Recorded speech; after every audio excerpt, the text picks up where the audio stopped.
what's happening to you is just mind-blowing. This is your last weekend of freedom. You're going to jail on Monday because of this criminal contempt finding against you, because you were subpoenaed by this J6 committee. Your understanding was that Trump had clearly asserted executive privilege, which is the president's right. Even arguably, it was a point of contention over people who had formerly worked for him. That was ultimately rejected. You were willing to work with them. In any event, they said no. You got prosecuted. You got found guilty. And now, where are you going for 4 months on Monday? Danbury, federal prison in Danbury, Connecticut. I actually requested Danbury. I believe in our checkings, this only happened twice in the history of this republic. Once back, I think in 1950, with the great writer Ring Lardner Jr., and he went to, my understanding is he went to Danbury when he stood up against the House Un-American Activities Committee on the witch hunt for, and don't get me wrong, I'm a big supporter of Senator McCarthy. There were a lot of communists in the State Department and the government, but they were going after certain writers, certain creative people. I think some of that got a little over the top. And he stood up to him and said, no, I'm not going to do it. He was sent to prison for a year. I've been ordered to prison for 4 months. Hey, I spent 3.5, 4 years on a Navy destroyer, a lot of that time in the, not just Western Pacific, but the North Arabian Sea and Persian Gulf back in the hostage crisis in 79. So I'm fully prepared to go. It's a political persecution. There are other people like the J6 guys, because of this bogus charge, have been in prison for years and held even before their court dates. It's the way they roll. If it has to happen, it has to happen. I've had it's God's will. If I go, I go. But if I go, I'm ready to go. And quite frankly, we'll make sure that my voice, that the war room does not suffer at all. They're trying to shut down the war room, obviously. But if Merrick Garland and these guys are determined to do it, they're determined to do it. And we'll just take it one day at a time. I mean, just so the audience knows, we've had Attorney General Eric Holder found in contempt of Congress, Merrick Garland in contempt of Congress. The question comes after that, when Congress says, okay, they didn't comply with our subpoena, within the DOJ.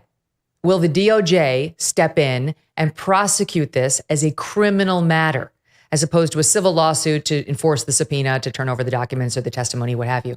And it's very rare for the DOJ to do that. They didn't in the case of Holder. They just said, we're not doing that to Garland. Shock. What a shock. But Steve Bannon, different story. Peter Navarro, different story. These Trump allies and administration officials. So you do have an appeal up to the Supreme Court. Of course, very unlikely that they will step in.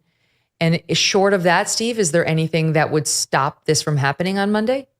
Well, the case itself, because part of the case is reliance upon your attorney. So this is very technical about, I think it's Lacavola, about I just depended upon my attorney told me what to do, and I depend upon his judgment. That happens to be a technical aspect that the court, I think, is quite interested in reviewing. So it's not my appeal on the overall case itself, with the different areas of, depending upon your attorney, the whole structure of the J6 committee being legal, and still the issue of executive privilege with people who have been either previous advisors or just American citizens. Remember, FDR in World War II would literally not just talk to hundreds of people. He would send people to Europe and think about deals to be cut. He wanted more information, and he was never challenged on just talking to average citizens or businessmen, et cetera. So all three of those are massive issues. Now, the bail is something else. We argue that, hey, until I go en banc to the entire appellate court in sitting in full, and then until I take it to the Supreme Court and see if I get cert, that I should remain on a bail. But they'll make those decisions, whatever decision. I got a great legal team. Whatever decisions they make, they'll make. I will continue to pursue this on the merits of the cases all the way through the Supreme Court. I'm prepared to fund that. I've told my lawyers that these issues, and particularly the situation about depending upon your lawyer for advice, but also the other issues I want to pursue all the way to the Supreme Court, is about the structure of the J6 committee. This is one of the things, this is the beating heart of it. Now, the House has gotten involved over the last week or so. And if I got to go to prison because of this, then so be it, that we at least initiated action. We have to get back to that J6 committee. We just can't let it sit there. Let's talk about that. Okay, because we just learned, Trump referenced it in last night's debate, that Nancy Pelosi was on camera saying, this is my responsibility, the security at the Capitol. I failed. We failed, my team and I, to actually staff the Capitol adequately when we knew that a threat was coming. And we know that because the GOP controlled House is now investigating what actually happened on January 6th and what happened with this January 6th committee, the one that found you in contempt. And so we know that J6 committee was burying facts that didn't support their narrative. Why should they, their authority to pass judgment on who's in contempt and not complying with what was clearly a corrupt process should be called into question? And yet it seems too late. Well, there's a technicality about that too that's I think also got to be addressed. But let's go back to the J6 committee. The reason, and they just had the poll in the Washington Post where President Trump is leading on who's the best guardian of democracy. I mean, there's by a lot. Among independents, I think it's 13%. And here's the reason, is about the structure of the committee. They did not structure it like Watergate. They did not structure it like Iran-Contra. In the history of the Congress, what you do on these committees is that you have the majority, but then you have a ranking member, a senior member of the opposition party, and they have minority counsel. That counsel gets all the documentation, the same as the majority gets, and you can cross-examine witnesses. This is what drove the tension in Watergate. It drove the tension in Iran-Contra, and that's why they stay in people's minds and had such a huge impact. Nancy Pelosi didn't take Jim Banks and Jim Jordan. McCarthy decided not to press it. She picked in two just apparatchiks in Cheney and Kinzinger, who were eventually, turfed out of the Republican Party. But they had as you remember, an ABC News producer came in, and this is the reason the thing kind of laid flat. They thought they were doing great, but it never really got the attention of the American people because there's no traditional courtroom tension there. They just put up Cassie Hutchison with, Trump grabbed a Secret Service guy by the neck and thing.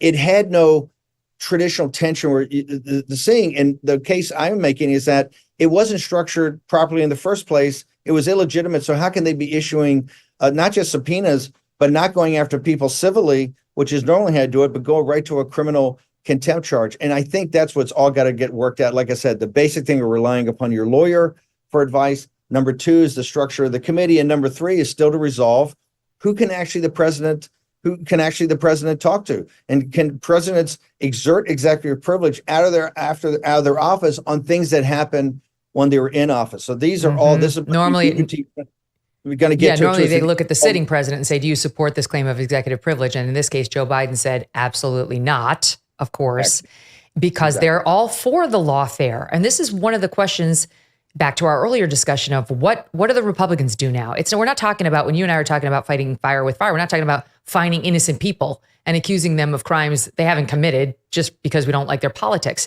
There's plenty of criminals over on the Democratic side who don't get prosecuted because we're following norms where we don't normally go after them. There's a question right now. The GOP-controlled House is looking into whether the president's son, Hunter, and the president's brother, James, should face potential perjury charges. And while this DOJ is not going to pursue them for that, those charges don't expire until 2029. Andy McCarthy was pointing this out in a recent piece. And so we could have a Trump administration that really has to ask itself whether those two should be held to account. To me, that's where the fight should happen. It's fair game. If you're going to pick Steve Bannon and you're going to get Peter Navarro and you're going to get Trump of all, he's of course the greatest example, then the other side has to pay. They have to pay or they won't learn. They're not above board. They're not highbrow. They only understand bare-knuckled politics. And I don't know where it stops. I don't know how far out of control we have to get before the lesson's been learned. But what do you think? How far down that lane do we go without completely sacrificing the republic? First off, it all has to be legitimate inside the constitutional rule of law, obviously.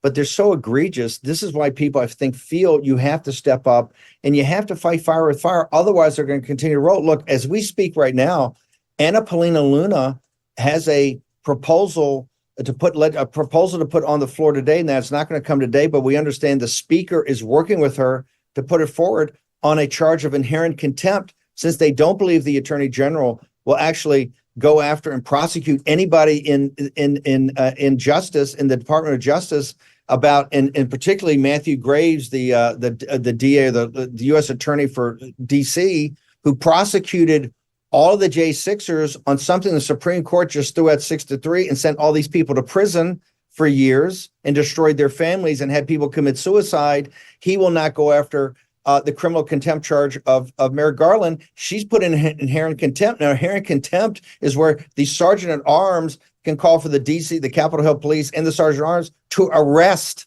the attorney general when he comes on the Capitol Hill, and maybe even go down, I think, to the Department of Justice and arrest him. This is where we're going now. And Anna Paulina Luna is that new breed of young Republicans that's come in with Trump over the last couple of years that are fighters, like the Matt Gaetzes, the MTGs, Anna Paulina Luna, others who are looking to throw down and just not backing off because their constituents are sitting there going, what are we doing here? We have to start taking the fight to them. So I think this thing is going to get more and more and more intense. Do you ever think, how can I work this hard and still be in debt? Been there.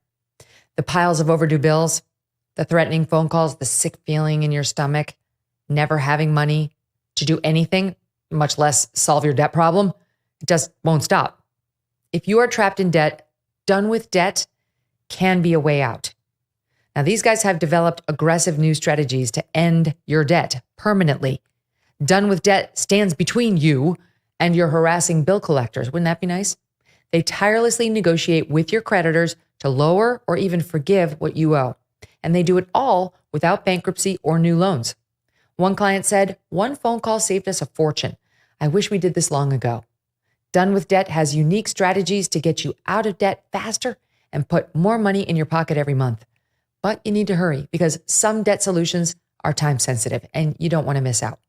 Visit donewithdebt.com. Talk with one of their debt relief strategists for free. You have nothing to lose except your debt. Go to donewithdebt.com. That's donewithdebt.com. Thanks so much for watching. If you like what you just saw, hit the subscribe button for more clips and full episodes.